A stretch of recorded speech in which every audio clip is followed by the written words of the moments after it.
টাকা খরচ করে বিভিন্ন ব্র্যান্ডের হেয়ার অয়েল না কিনে তোমরা যদি বাড়িতে এই হেয়ার অয়েলটা বানাতে পারো, দেখবে চুলে যাবতীয় সমস্যা দূর হবে, চুল ঘন লম্বা আর চুল ঝরা একদমই কমে যাবে। তো চলো উপকরণগুলো বলে দিই। তার জন্য আমি এখানে পিওর নারকেল তেল নিয়েছি, তোমরা চাইলে পিওর সর্ষের তেলও নিতে পারো। এর মধ্যে অ্যাড করেছি রোজমেরি লিভস, মেথি, কালো জিরে, কারি পাতা, নিম পাতা, ফ্রেশ নিম পাতা ব্যবহার করতে পারো, জবা ফুলের পাতা, জবা ফুল অনেক পরিমাণে দেবে, আমি বেশি পাইনি তাই বেশি দিতে পারিনি, তুলসী পাতা, অ্যালোভেরা, আর এর মধ্যে দিলাম দুটো মিডিয়াম সাইজের পেঁয়াজ।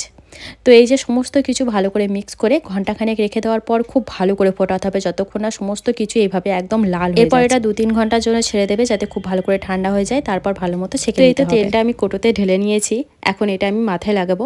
চেষ্টা করবে মাথায় যখনই তেল ব্যবহার করবে এই তেলটাই ব্যবহার করার।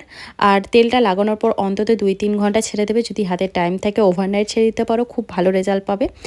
অবশ্যই কিন্তু নেক্সট দিন শ্যাম্পু করে নেবে, আর সপ্তাহে 2 বার অবশ্যই এই তেলটা লাগিয়েও বেস্ট ফলাফল পাওয়ার জন্য।